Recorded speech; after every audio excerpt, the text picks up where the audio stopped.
the only situations that I've seen where a reverse mortgage makes any kind of sense. Mm-hmm. Obviously, pretty much all your wealth is tied up in your home. Yeah. You don't want to move from your home. You don't want to sell your house to tap the equity.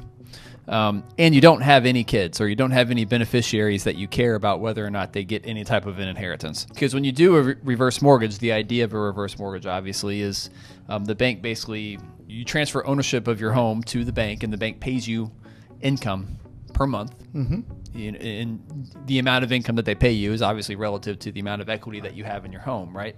But at the end of, whenever you pass away, at the end of the term, if you will, whenever you pass away, the bank owns your home and they take possession. So what you typically see advertised to people would be like home security systems. There are some values in security systems that people don't think about.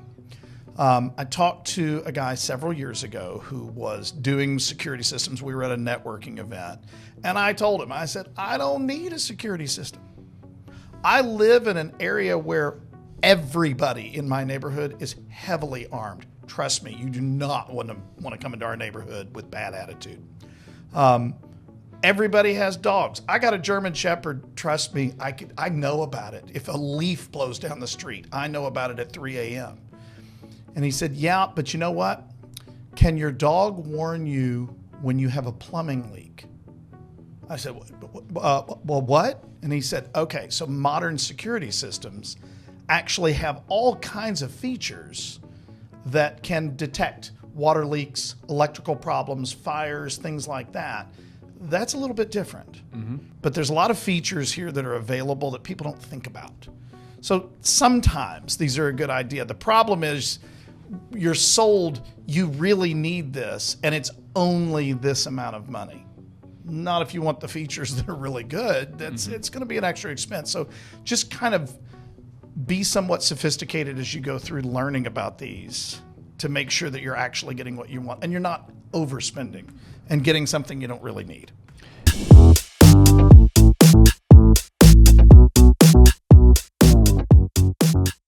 Welcome back to another edition of the Retirement Planning Happy Hour. Eric, Douglas, Chris Vaughn. Thank you once again for joining us to our show here where we talk all things retirement related over a nice pour of bourbon. Today we have an interesting topic. I think to say the least, right? So this one was inspired by, I guess, watching cable TV, right? Yep. Or cable news. Cable news in particular, right? Listening to podcasts, listening to talk radio. And you hear all of these different products that are promoted, that are advertised on all of these different establishments and different stations. And we wanted to basically list all of these things out today and go through them one by one, how legit they are, what fears that they are addressing, and whether or not these are anything that should ever be considered in any way, shape, or form. Because everything that's on the list today, you can turn on any TV station, right, left, center, does not matter. You're going to see advertisements for these. Any talk radio station, sports talk radio. I mean, even you're going to hear advertisements for all of these different things that are all targeting seniors, and they're all targeting seniors based on some level or some specific type of fear that they might have. There it is. And so there's going to be a common thread that we're discussing as we go through each one of these issues today. So that's going to be today's episode. You brought a really good bottle in today. I brought something I thought would be interesting today. So I was just going back, as we discuss, I am very hypercritical of myself. So I go back and I listen to our podcasts and I go, wow, you sound this or you sound that. So I'm listening to one of them, and we had brought in Little Book. And we had talked about how Little Book was an extension of the original small batch collection that Jim Beam did. So this is another one I thought it'd be fun to do.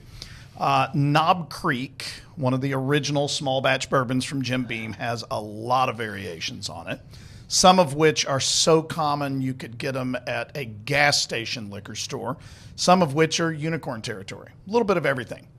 But what I am noticing is this particular one used to be a bona fide unicorn. It did, yeah. I mean, this is the Knob Creek 18-year-old. And I've not had it in a long time. It is 100 proof. I've had this many times. Yeah. What I found interesting, I thought I'd bring it in. We've discussed in the past about what used to be difficult to get is becoming more and more common. Right? Sure. A year ago, you couldn't get regular Buffalo Trace, for example. That's a $30 bottle, expensive $30. I walked into a liquor store, out near where I live the other day, and there were cases of them just sitting out, right? And this is another one that's a good example. The Knob Creek 18-year was a bona fide unicorn. Retail on it was $199.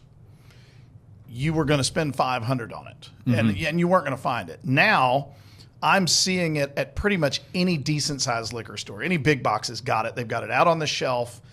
And it's dropped down. It's not $200 anymore. Now it's $170, $180. So it's still expensive. This is not a cheap one. But if you know anything about bourbon, the older it is, the less the yield they get out of the barrel. And that's one reason the price goes up.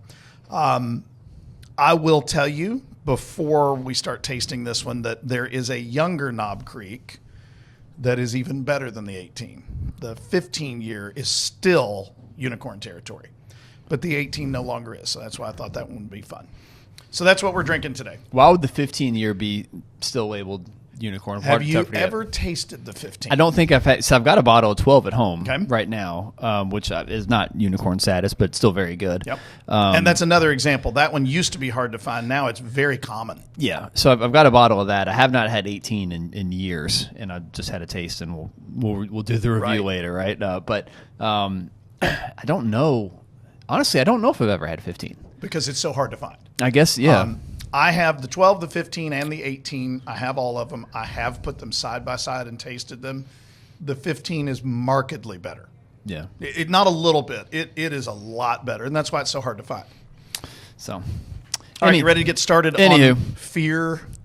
We'll go through fear-based products here, and we're going to start. So you made this list, so I think you're going to spearhead a lot of this episode today. But the first one on the list is title protection, title fraud insurance, and my goodness, this one has kind of come out of nowhere over the last 1-2 years. I've been hearing advertisements for it all the time on all types of different podcasts and talk radio shows. Yep. And you did a little bit of digging. I did some digging, after you had a question. I geeked out. And it's one of those things where we kind of know intrinsically that this isn't really something that should probably be a valid concern. But you did some digging with an actual certified attorney who actually knows what they're talking about, right? And you found some of their insights interesting. So I'll let you talk about that. Okay, so first of all, I'm just like you. I get into political podcasts and stuff like that. News, that's where you tend to hear this one. Yeah. And what they're selling is basically title protection. Okay. Now, the reason they're selling this is a new crime. And the concept is that somebody will go get your title online. They will get it online. They'll go to the county clerk's office, whatever the case might be. They get it. They do a quitclaim deed, which is actually really easy to do. I've done it many times for any number of reasons. Talk with our clients all the time when we're doing estate plans. They'll do a fake notary. Now, that's the interesting part. And then they will resubmit it. Here in Kentucky, to my knowledge, every single county, it costs you $50 to submit a new quitclaim deed. And boom, your title has now transferred to the ownership of somebody else. Now, that's a legitimate process. Both of us have our own trusts. When we bought our homes, we bought it ourselves, and then we have to transfer it into the titles or into the trust name. That's a quitclaim deed. So I called a client of mine that is she owns a title company, right? Yeah. She is a closing attorney. It's what she does. And I said, I know her. First of all, how legit is it? And she said, Chris, this crime is off the scale. Really? Okay, this is very legitimate. I said, really, how bad? Like, should I be worried? She said, yes, it's a constant problem. We're seeing it all the time. The fear is real, and it's actually not that difficult to do.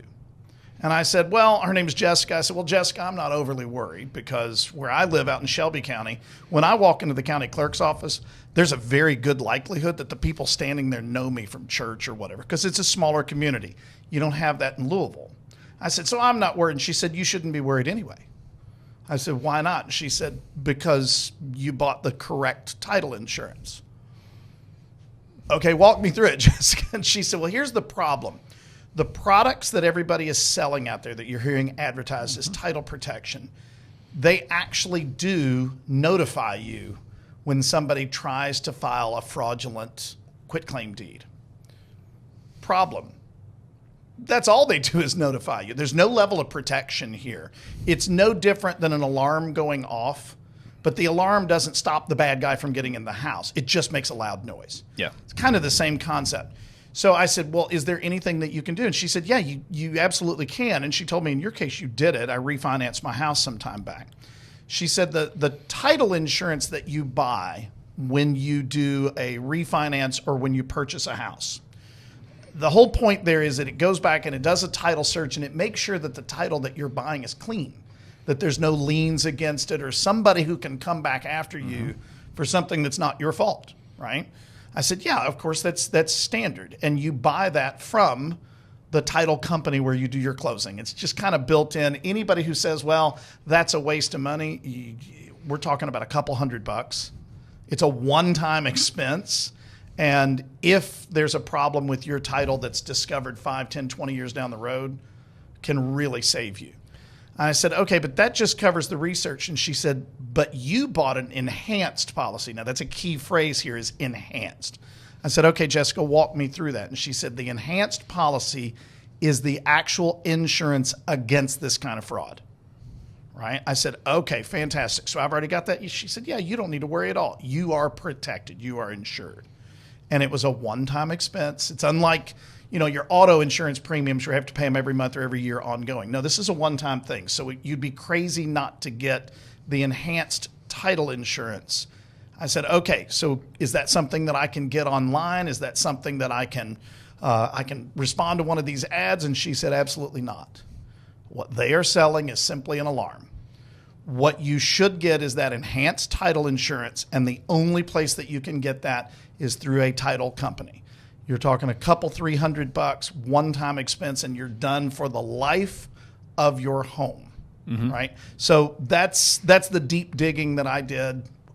I didn't know about any of this. I'm so glad that she enlightened me and that I was already protected. Well, and she made a comment too that's becoming more standard, especially with more reputable title companies. Correct. More and more title companies are doing this as a kind of a standard protocol, this enhanced coverage. The enhanced coverage on the title protection is becoming more standard on whenever you go to do a refinance or buy a new home. Obviously, you do the closing at a title company because you have to do title insurance and all that other stuff, right?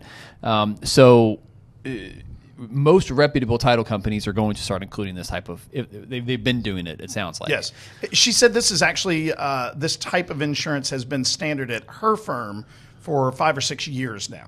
Yeah. So this is not a new thing anymore. And to your point, if you are working with a reputable title company, odds are they're putting this in and maybe not even telling you about it. They're doing it because it's the right thing to do. And clearly that's what happened with you. Yeah, that's what happened with me. And they probably mentioned it at the closing table when you went to do your refinance. And I probably went, okay, over my head. Sure, whatever. I'm here to sign 400 pages of documents, right? At least, right. And, it comes back to something else that we talk about all the time. I trusted her, because I know her, to do what was in my best interest. And you know what? She did. So my trust was earned. So that was a good one, and that's I think was very interesting for me to hear that, because I did not know that, and I've been hearing these commercials so much over the last year. I have been thinking about buying it. I've not been thinking about buying it by any means, but I definitely have heard of it, and I've kind of always figured there was some level of is this really something that's necessary for me? And now that that's been cleared up. So moral of the story, you should have the correct kind of protection, because this is a legitimate crime and it is spreading. But what you can buy that you hear advertised on TV and podcasts and radio and that kind of things is probably not going to do what you think it does. What you really want, and it's very inexpensive, you need to go through a title company to get it. Yeah, and especially if you've refinanced or bought a home in the last Absolutely. 5-6 years, you're probably already have this level Correct. of coverage. Or which at would least, be another reason not to go out and buy something else that doesn't help you. Exactly. So, number 2. This will be a fun one. We could probably do a whole episode on this one. Easily. We won't. Oh, yeah. Just because this is the one that I think we hear, at least I hear it the most. I get this question a lot, especially over the last year when the price of gold has gone up substantially. But gold and silver specifically, and let me add to that, specifically physical Yeah, physical gold, right. and silver, because that's a little bit different than maybe investing in like a gold ETF or some type of a commodities fund where you get exposure to different types of gold, silver, and other commodities that are available. But you can sell and trade and buy it kind of at your whim, whereas buying physical gold is a whole other different thing. Yeah, it really is. So first of all, we've talked about this with people in workshops and ad our nauseum. Existing clients for years, and we've done it ad nauseum, absolutely. The difference between owning physical gold versus owning a commodities fund or ETF, and there's specific gold funds that are out there. When you own physical gold, you can own it one of two ways. You can either personally hold that, or you can have somebody else hold it, right? I think most people that I've talked to don't like the idea of somebody else holding it. So the concept here is you're dealing with a commodities broker. They sell you X amount of gold, and they put it in a gold IRA. I hate that phrase. Oh, yeah. Mm-hmm. Right? It's kind of like, okay, so this is an ETF IRA, and this is a mutual fund IRA. It's just an IRA. They're all the same. It's Right. just it's the cookie jar. The cookies inside might be a little Correct. bit different, but it's the same cookie jar. It's salesmanship. This is a unique IRA. No, it's not. Okay, so that's the first part. So if they're holding the gold, you don't have to pay for shipping. You don't have to pay for the insurance of a very, very valuable, heavy thing that's being shipped, right? But you know what you do have to pay for? You got to pay for the storage. Yep. Right? And that's an ongoing, like renting a storage locker, if you will. And the big one that when I've talked to people, they say, I'm not really interested in doing that is, how do I know that I actually own that gold? Because I haven't seen it. You're buying on faith. You're buying on you get a certificate. Contractual obligations. Yeah. So that one, we'll throw that one out because most people don't like that. The concept of holding physical gold and you holding it. Okay, I just mentioned the two big ones. Number one, you have to pay to ship it to you. This is not lightweight, right? Even, if you only bought a few ounces of it, that's still got some weight to it. If you're buying something that is worth thousands of dollars and shipping it FedEx, you're going to want to insure that, right? Well, that insurance is not cheap. Once you get it to you, now where are you going to put it? And I've heard people say, well, I've got a gun safe. I got a gun safe too, right? And in theory, you're not going to be able to get my gun safe out of my house. I can assure you, if somebody had the time and the resources and they knew where it was and when I wasn't going to be there, they could get the whole safe out. We've all seen enough movies. If you have time and nobody's going to catch you because you've taken the safe somewhere else, you'll get into that safe eventually, right? So it is not a fail-safe way of nobody can get to my gold just because you have a gun safe. Okay, let's just get that one out in the open. So that's the biggest issues with owning the physical gold. But the argument that I've heard is, but do you know how much gold goes up in value over time?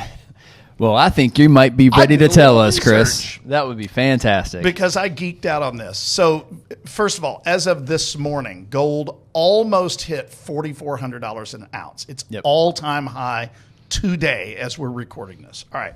It's also worth noting what else has just hit a recent all-time high. Yeah, I'm going to get to that one. Okay. Yeah, okay. All right, so first of all, I looked at gold, and I went back and I followed a historical chart. Okay, so gold was pegged to the dollar. The dollar was pegged to gold, however you want to say it, up until 1971, right? And therefore, it was kept at $35 an ounce for decades. That goes all the way back to the 30s, right, before it dropped down below the 35. So gold was $35 for a long, long period of time.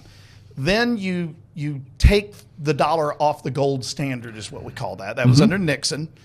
And at that point in time, gold can be traded, right? It can sell for what it's really worth. So it spiked, right? It went up 1,700%, if memory serves, in the 70s, right? So let's keep in mind what else is happening in the 70s, right? You had two major oil crises. You had political problems left and right. You had massive inflation. Inflation was 7 to 9% every year during the 70s. It was rough, right? So the 70s are a little bit of an outlier, but I did the math anyway. Okay, and this is where people will sell the concept that gold is a really, really good long-term investment because of its increase in value. February 1970, gold was $35 an ounce. As of this morning, it was $4,386 when I wrote this down. That is an increase over that, 55-year window of time of 12,531%. Okay. Not bad. Yeah, that's fantastic. Okay, so then I went and took the S&P 500, and I compared it to the same month. You can't get the date perfect, but pretty close. So the S&P 500 in February 1971, at the beginning, was $85.02, right?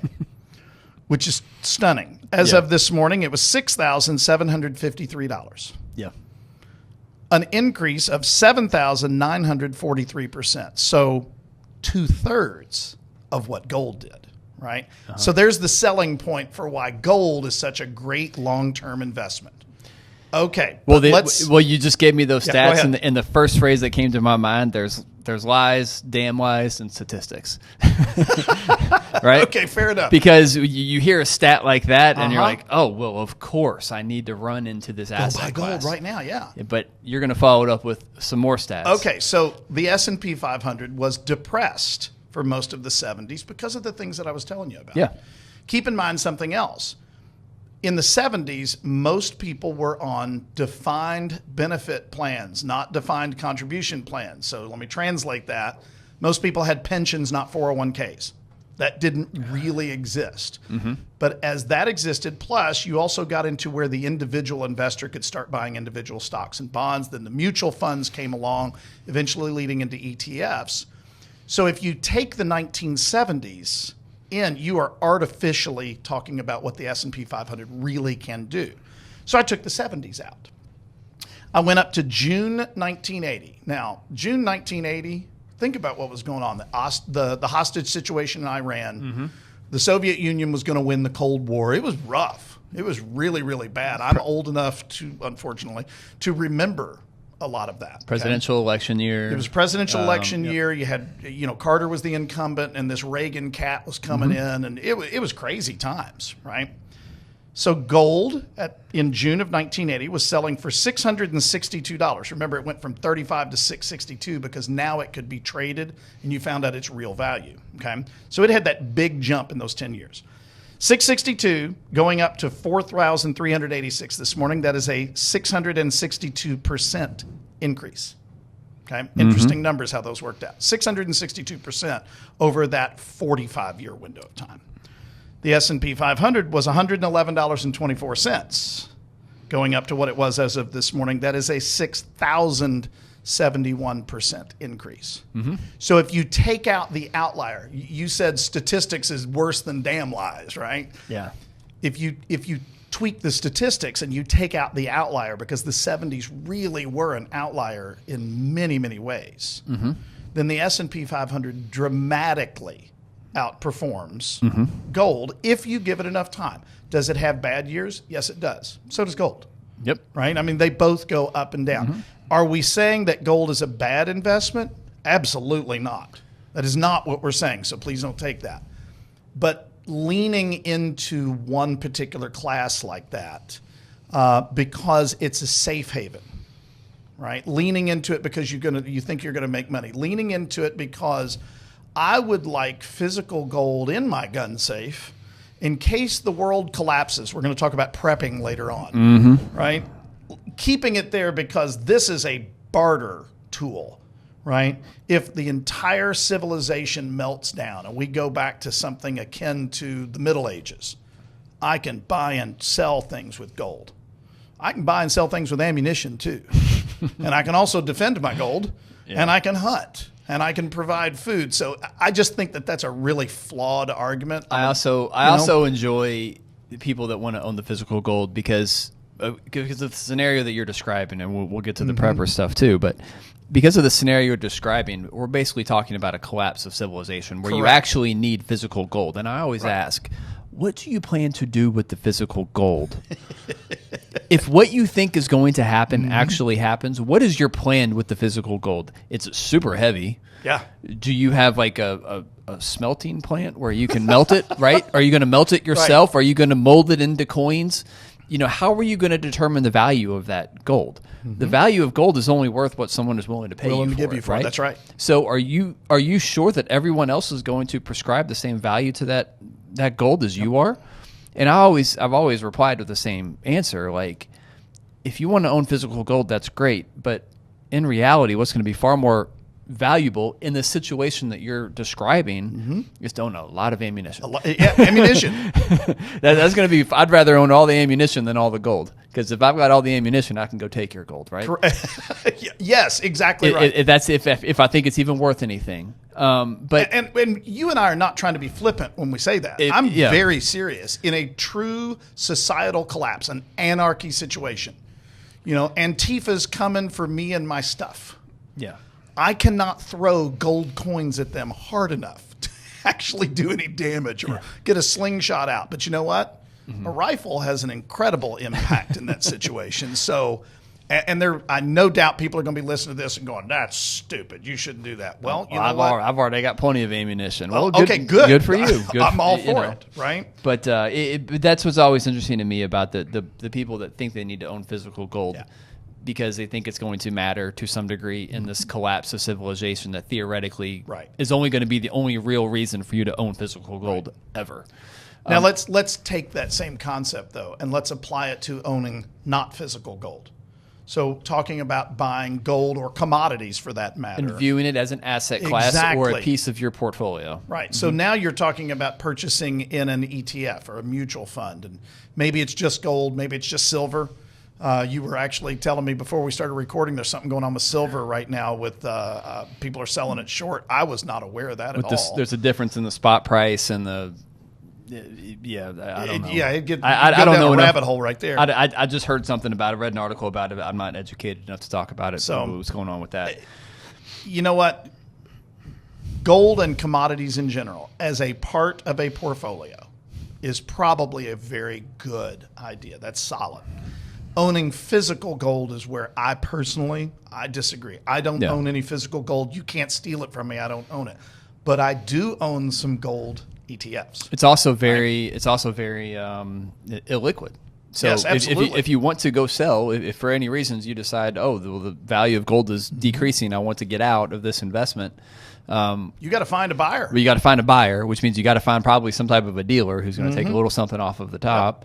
Then you got to lug it around and transport it and do all the things. And I've done this with a few clients. That's how I know this process, right? I've had a couple clients that have passed away with decent amounts of gold. Now they weren't gold bars; they were a lot of gold coins and other types of coins and things like that. But it's a pain. It's not easy, and especially if you're the one that was into this and you pass away, and now your kids are left cleaning up this mess, and they're probably just trying to get rid of it on a fire sale, right? Because they don't know what to do with all of this, with all of these coins or all this gold or whatever it may be. So there's definitely a lot of disadvantages to owning physical gold. There's far more advantages to owning it within some type of a fund. Right. You can debate whether or not or how appropriate it should be, or what percentage of it should be in your portfolio. Because what's interesting right now is, you're hearing a lot about the price of gold's gone up and we're hitting all-time highs. Right. Well, so's the S&P 500. So is the so's the NASDAQ. So's the Dow Jones. So is Bitcoin. Yep. What's interesting is gold. And Bitcoin to a huge degree is also kind of sold like this, kind of the store of value idea. Yep. Gold's supposed to be the store of value. When everything else goes down, when the stock market collapses, gold's going to hold its value. Well, inherently, by definition, if you think gold is supposed to be some store of value, it should not be rocketing up in value like this. At the same time that those indices are rocketing exactly. up, to your point. And so everything is becoming more and more correlated, and you can argue why, and that we're not going to do that today. But I think the idea behind gold isn't really manifesting itself in the true reality of the way that it's traded and sold today. And let's keep in mind, this is true with gold and silvers and other commodities. This is true with the title insurance we talked about a minute ago and everything else that we're going to talk about. When you're seeing these advertisements, keep in mind that you are being sold something by people who are really, really good at making you want to buy it, right? They didn't just suddenly start saying, oh, I think I'll go out and start selling some of this. No, they're really good at it, and they're really good at convincing you why you should own it. So be very, very cautious. So that's a pretty good segue into the next few. Yeah, I think we've beaten that horse to death. So let's move on. Medicare Advantage. All right. So if you are over 55, you are getting targeted with Medicare Advantage ads. And we've talked about this one before, so I don't want to go too far down this rabbit hole. Medicare Advantage, for those of you that do not know, is an optional plan. So basically, you're taking Medicare, Parts A and B, and you're effectively replacing them, and Part D as well, with a Medicare Advantage plan known as Part C. Okay, it functions basically in the same way that your medical coverage did from your employer during your working years. So there's some familiarity here. There's lots of things out there, but I love to ask people when we're talking about medical planning during retirement years, and I'm sitting in a workshop, how many of you have seen a Medicare Advantage ad today? Everybody in the class always raises their hand. Well, why is that? Why is there so much advertising out there for this product? And that's usually when I get crickets. It's like, because the profit margins on this are really high. They're making a boatload of money on that. Now, I don't begrudge them making money. That's not my point. The point is that it's usually not worth what you pay for it. There are clearly exceptions to that. But Medicare Advantage, it doesn't give you any benefit for Joe Average out there. It doesn't give you any benefit that you can't get through regular Medicare with a Medigap policy. That's key. And there's different Medigap policies that are available. So depending upon your specific situation, you can kind of pick and choose, and you can change those. Yeah. You know, you don't have to. You're not stuck with one. You're stuck with them for, I believe it's for a year. There's an open enrollment period. Yeah, but and there are, 13 or 14 different variations on it. The one thing that I would caution people with Medigap policies, which we're big fans, is there are still, in this particular field, a lot of people selling door to door. They are cold knocking on people's doors to sell this product. Well, you know what? If you're buying something from somebody that you met 20 minutes ago, an hour ago, I'm looking up at my mother in heaven because she was really susceptible to this stuff. The vacuum cleaner salesman actually sold a vacuum to mom that she did not need. She already had one, but then got invited in for dinner, right? So you know who you are if you're susceptible. If somebody is knocking door to door and you're buying something like that immediately, what's that tell you? So you need to be working with somebody who specializes in Medigap policies so that you can actually get the correct one for yourself. Yeah, I'm never going to put myself out as a Medicare expert. I don't want to be one for a lot of reasons. It's dreadfully boring, and there's so many changes and all that. But this has been my experience from everyone I've ever talked to that had a Medicare Advantage plan. They got rid of it because it didn't work. It didn't cover anything. It wasn't worth what they were paying. And Medicare itself pretty much covers the vast majority of whatever it is that they need covered. Now, I will make an exception to that rule. There are certain professions where the contract says that when you retire, Medicare Advantage is actually paid for by the former employer. I don't know if this is true anymore, but I know that public school teachers in Kentucky, at one point in time, the contract said that if you retired, and you followed all the rules, 27 years and 55 years old, that you would get Medicare Advantage paid for by the state. If somebody else is paying for it, Medicare Advantage is fantastic, right? There's lots of great coverages. The argument here is not whether the coverage is good. The argument is the coverage worth the cost that you're going to have to spend on it, because it is considerably more expensive than taking regular Medicare A, B, and D, and getting a Medigap policy. So I think we have to stop and talk bourbon right now. Sure. Because you've done something that I don't remember you ever doing during this podcast. You finished it off very quickly and immediately poured another one. So I think we have to address that. That might be a problem with this one because it's delightful. So it's obviously you like it. It's very delightful. Like I said, it's been a long time since I've had it, and I forgot how good it was. It's smooth. It's all Kentucky Chew, no hug. A lot of flavor for 100 proof. Is a lot of flavor. A It lot is of oak. drinking a big thing of soft caramel. It's a lot of oak, a lot of caramel. Actually, so when I put because when I poured, when I made my second pour, I put the water in it, honey, immediately, coated. So it just changed the flavor quite a bit. Changed the flavor. I didn't put as much water in mine as you did, but I still got that honey. I guess it just more of it.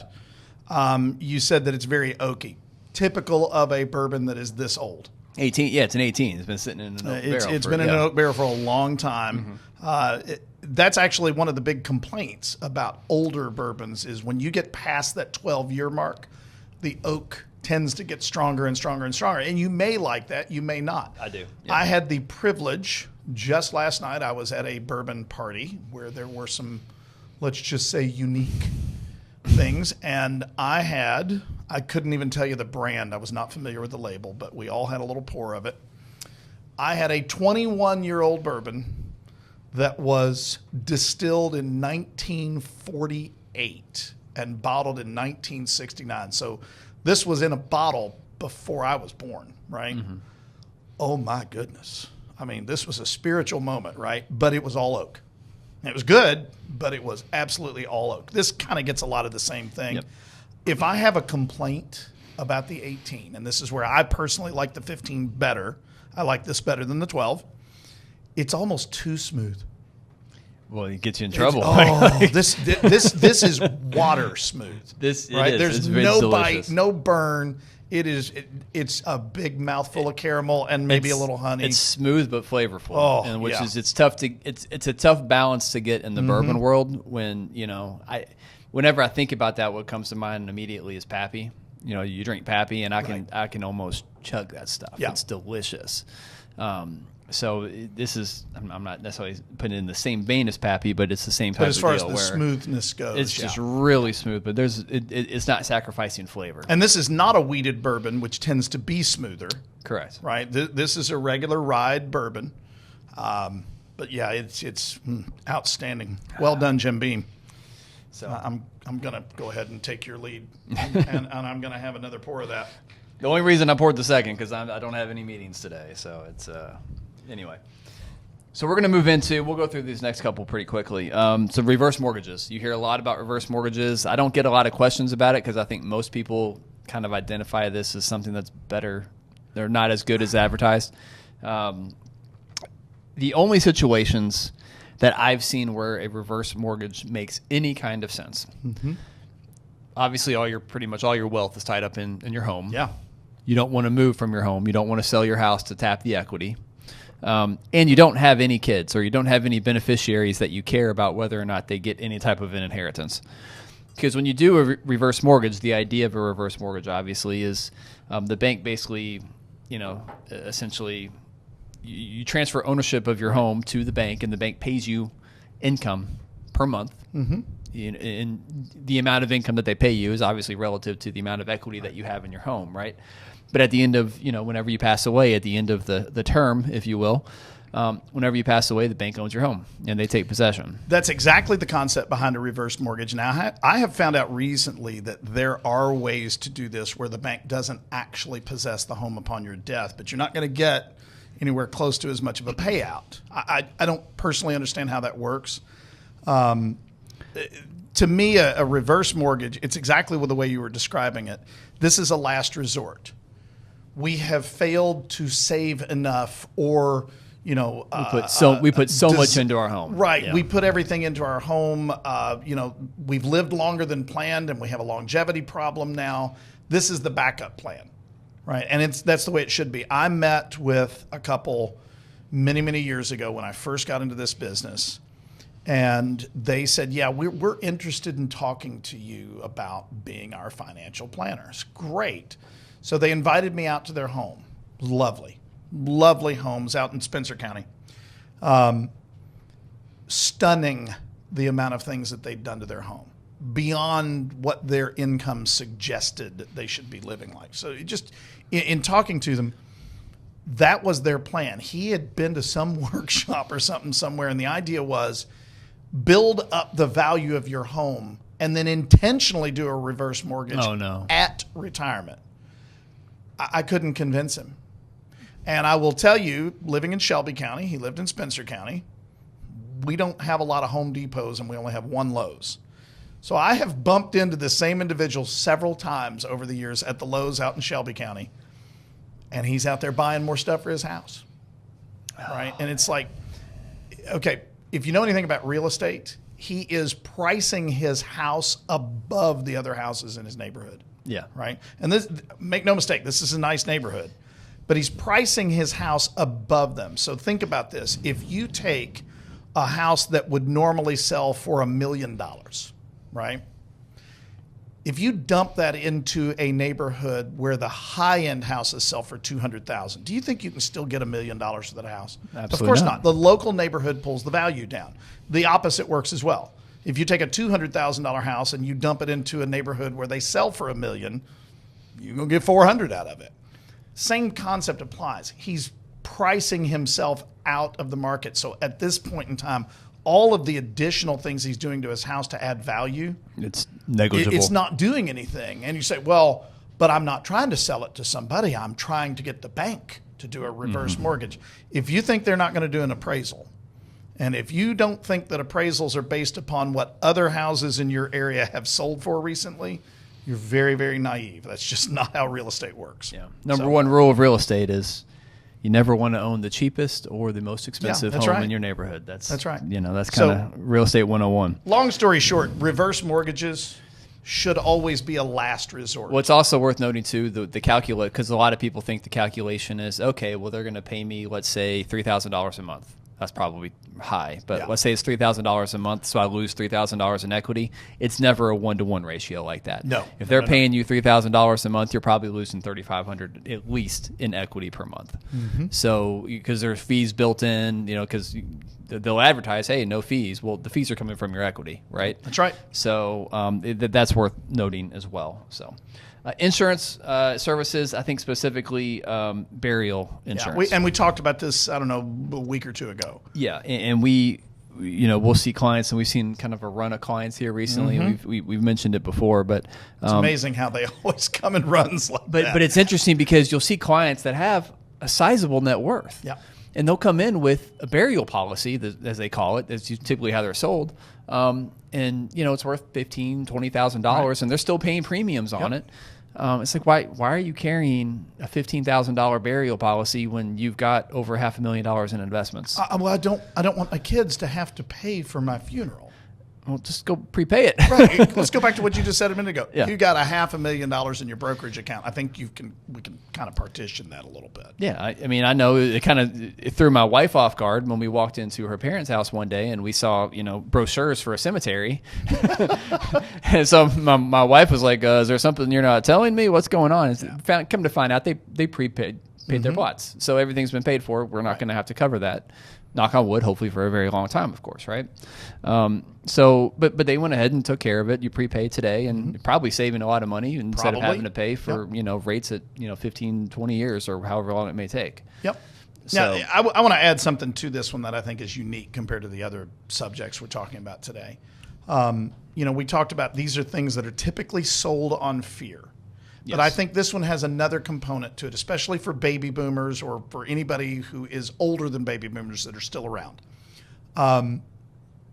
There is a cultural aspect to this. You were taught that you're supposed to go out and buy your gravestone in advance and buy the plot and prepay all these things.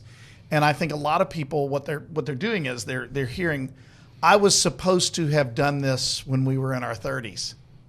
Now we're in our 70s and we can't go out and buy life insurance anymore. We're too old and it would cost too much. But I can get this one. So since I failed to do what I was supposed to do, that's the key phrase here, I can get this policy and take care of it. And so I think there's a cultural aspect. You weren't supposed to do anything, right? That's the part that I would say, get that part out of your head. What you're supposed to do is plan properly starting today. If you didn't do it correctly yesterday's gone, right? Let's go ahead and get it right now. And to your point, if you've got the assets available, just simply set some of those assets aside and invest them in a way that we don't have to worry about it, or go prepay or something along those lines. And if you do go out and get some type of a burial policy, the premiums on those are usually not very cheap. No. And so all you're doing is cutting into the value of your estate to pay for this life insurance or burial policy. You're still paying for it one way or the other, right? Well, so the whole point here is that burial policies, or final expense policies they're sometimes called, is they don't require any kind of medical underwriting or anything. And you're thinking, oh, I'm 75 years old. I'm 80 years old. I couldn't pass the physical at this point in time. They don't require a physical. Right, because they require extremely large premium payments. Yep. They're offsetting their risk against the guy who's going to pass away the day after he signs the contract by having 10,000 other people paying way too much money for it. And this goes back to what you mentioned earlier, door-to-door salesmen, Yeah. which it amazes me that we still have those in They're today's still out there. day and age. But I've heard enough stories where you still hear about these door-to-door sales guys selling final expense burial policies.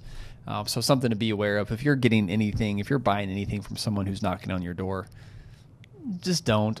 Yeah. Just don't. But there's a lot of people that are susceptible. And, of course, the common thread with all of these types of things that we're talking about, they're sold exclusively to seniors. Mm-hmm. And they are preying on a more vulnerable part of the population that may not understand the differences or the nuances with all of these different types of products. So that's something that's very important to keep in mind as well. And if I may, one more thing before we move on, I want to talk to those people out there who say, because my dad does this all the time, drives us crazy, they're not going to sell anything to me I don't want. Yeah, they do. They do it to you all the time. Oh, you're the best right? target. You're the target. Oh my gosh, you're easy, right? Because you think that you're better. You think that you can outsmart them. These sales techniques are so honed. You know what I mean? They've got. Do not think that they can't get to me, because they can. Right? Just please don't. There's a reason they can afford those spots on cable that's TV. Exactly right. So, all right, let's move on from that one. What do you got next? Legal services. Sure. Okay. Now, this one doesn't necessarily pertain to the senior crowd, although they certainly market to this crowd as well. So, two different things. I'm going to hit on this one very briefly. Personal injury. Now, I know a couple of PI attorneys who are as honest as the day is long. They are outliers in their field, right? There's a reason why we call these people ambulance chasers. First of all, my wife was a claims adjuster for a major insurance company. She's moved on and she's doing something similar but different now. She was with a major company. She was a claims adjuster for 24 years. And she worked specifically in a unit for the second half of that career where they dealt only with people who had hired an attorney. Very, very rarely did they get any more than what the insurance company was going to pay out in the first place. They might have got it expedited a little bit, maybe. But now you're going to give up 30% of what you would have gotten. Mm-hmm. You're not necessarily going to get that, $600 million payout. That kind of stuff is extremely rare, right? But you see the ads all the time. So it kind of comes back to the same, here's another theme we're hearing. If you're seeing ads for it constantly, it's because the profit margins for the people who are doing the advertisings are really, really high. So just be very cautious. That's almost a get-rich-quick scheme. I drive down 64 here from time to time going to Indiana, and you drive through the northeast part of Louisville. It's a more depressed part of town. Northwest. I'm amazed. Did I say northeast? You said northeast. I'm sorry, not the northeast. That's the nice part of town. The northwest part of town, the Portland area, it's a depressed part of town, and I'm amazed the number of signages that I see for personal attorneys or personal injury attorneys. So anyway, prepaid legal. So this is one that you do see advertisements for. A lot of people get this through their employer. Nothing wrong with that. If your employer is picking up the tab, that's great. But there are a lot of firms out there who are saying you can pay, and it's usually paid annually, you can pay for prepaid legal, right? Now, that sounds great. I might need an attorney. I might need to get my will or my trust redone or done in the first place, whatever the case might be. So I'm going to get a prepaid legal policy. Mm-hmm. Kind of like I'm playing with the big boys now, kind of like these companies or these families that keep attorneys on retainer. It is not the same thing.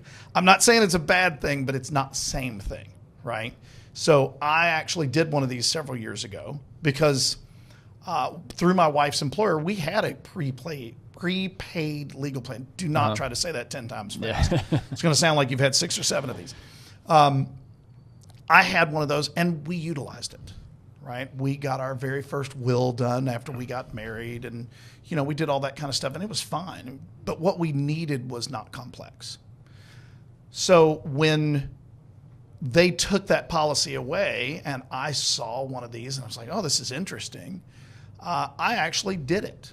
You know what value I got out of my prepaid plan for the, I think, 2 years I kept it? Gonna guess it was negative. It was nothing. No. Nothing, right? It was a total waste of money. I did look into it. I had a problem. I don't remember what it was.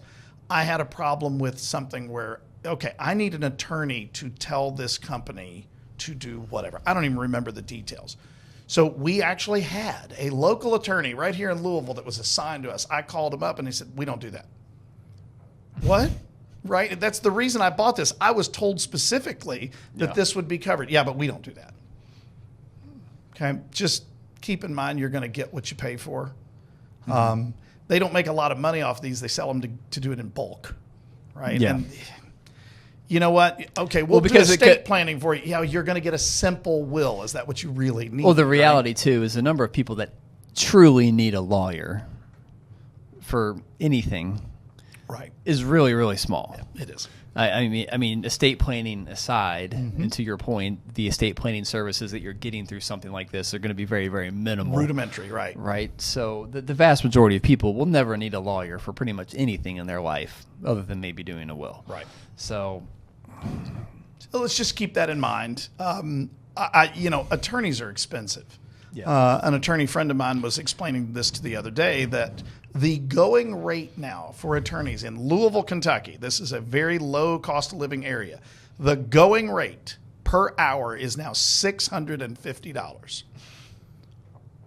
I almost got sick. Man. It's like, really? I mean, really? She said, yes, that's the going rate. And I remember, of course, I'm showing my age. I remember when a really expensive Washington, D.C. or New York attorney was $350. Yeah. And now you're pretty much double that here in little old Louisville, Kentucky, right?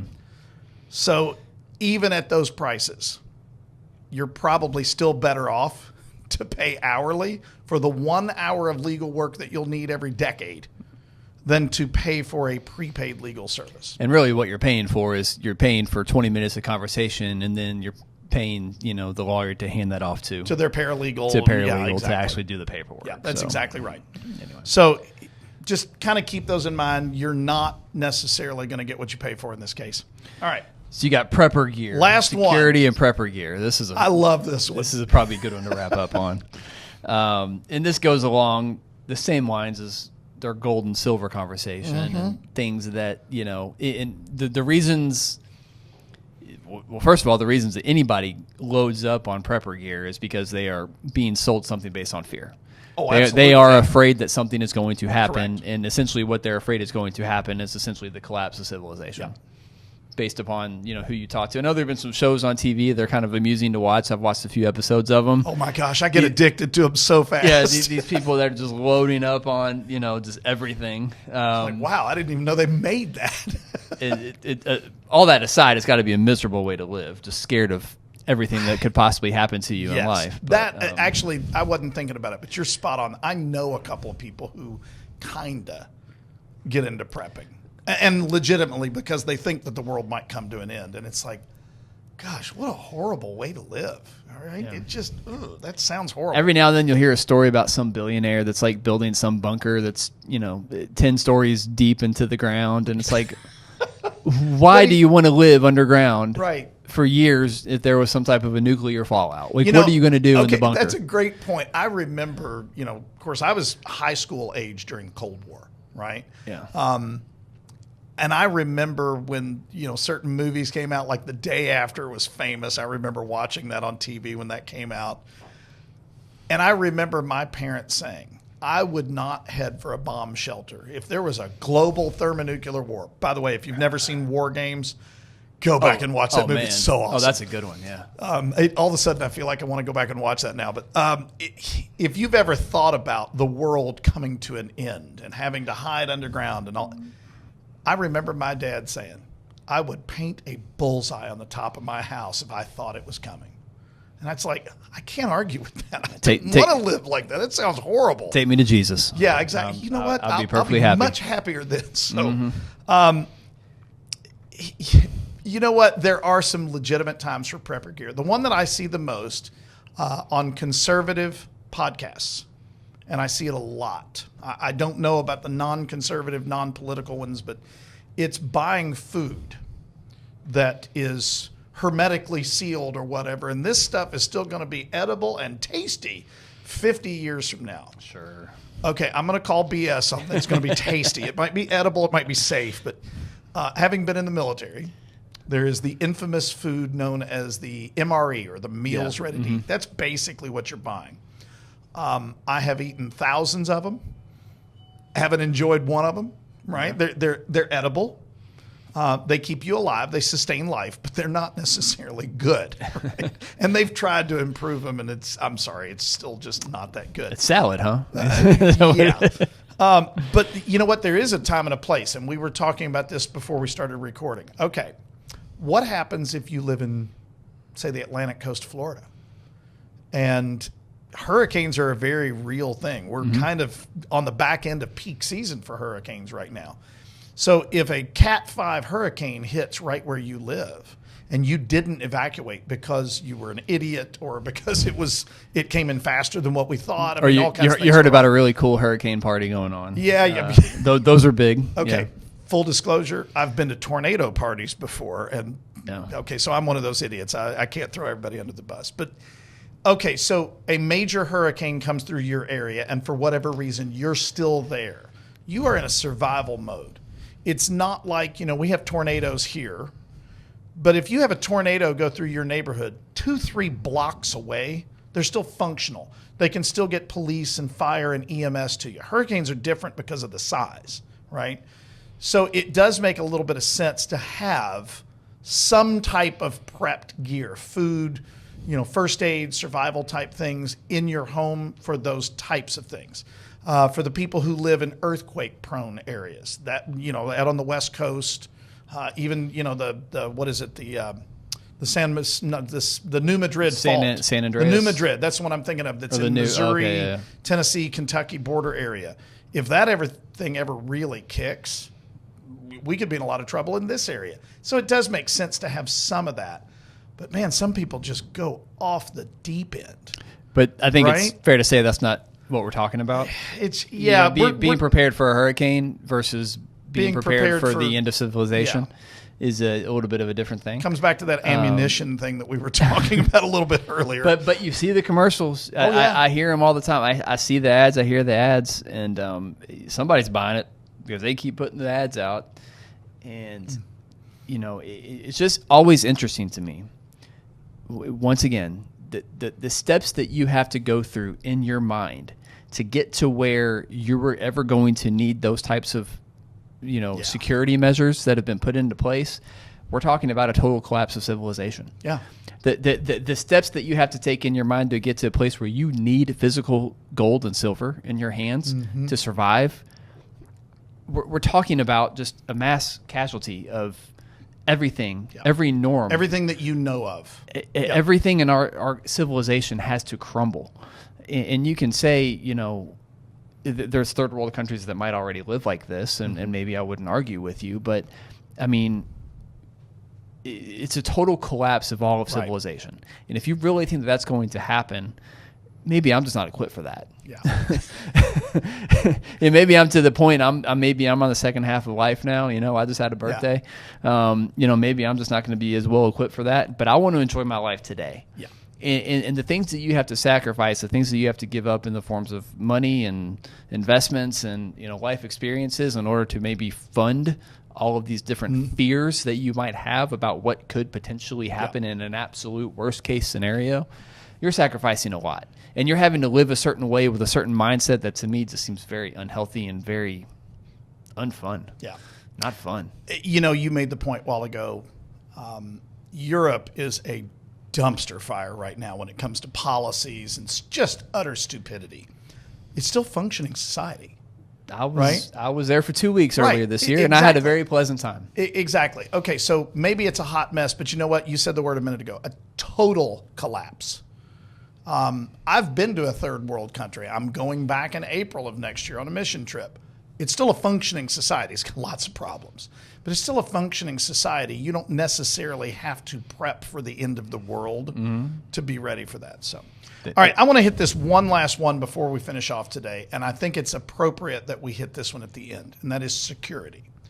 So what you typically see advertised to people would be like home security systems, right? There's a lot of people making a lot of money doing this. And here's the one that I have heard, and I've heard these words come out of my mouth.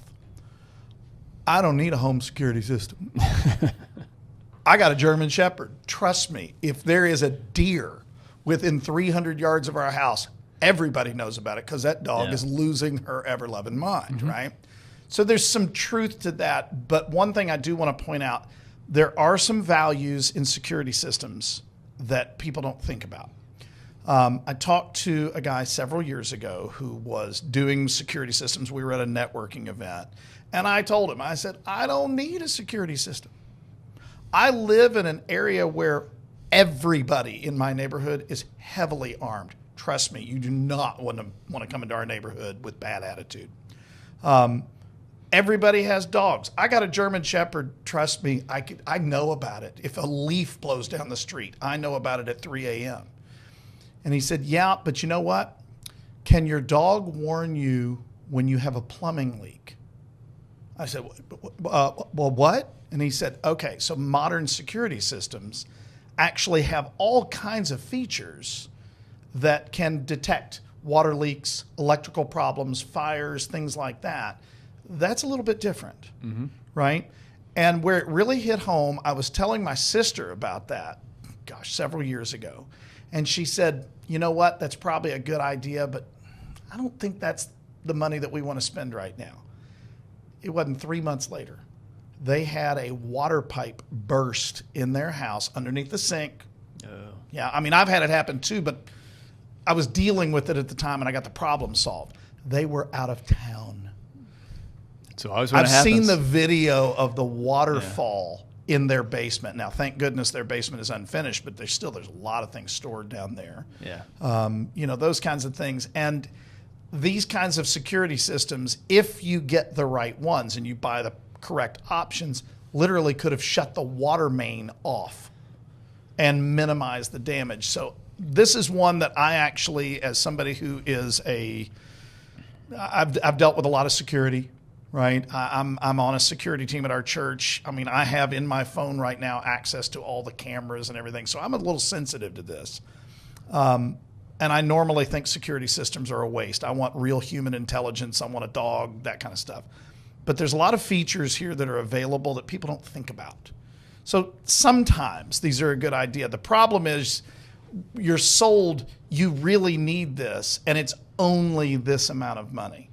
Not if you want the features that are really good. It's going to be an extra expense. So just kind of be somewhat sophisticated as you go through learning about these to make sure that you're actually getting what you want and you're not overspending and getting something you don't really need.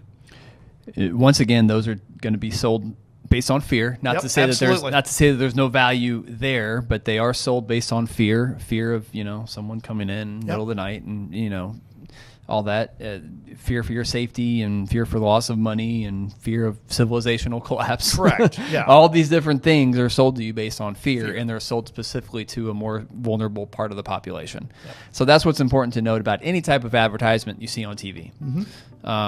It's interesting because you don't see very many advertisements on TV for just detailed, comprehensive financial planning.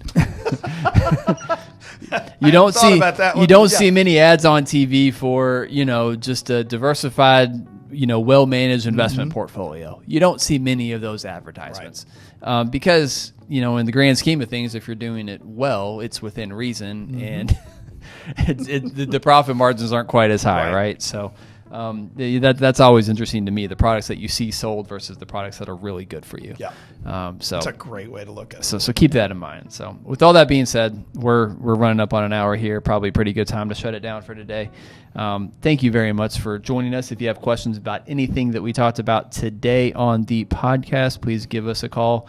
Links in the show notes. You can call, you can schedule a time with us at our website, fwppartners.com. Thank you very much for joining us, and see you next time.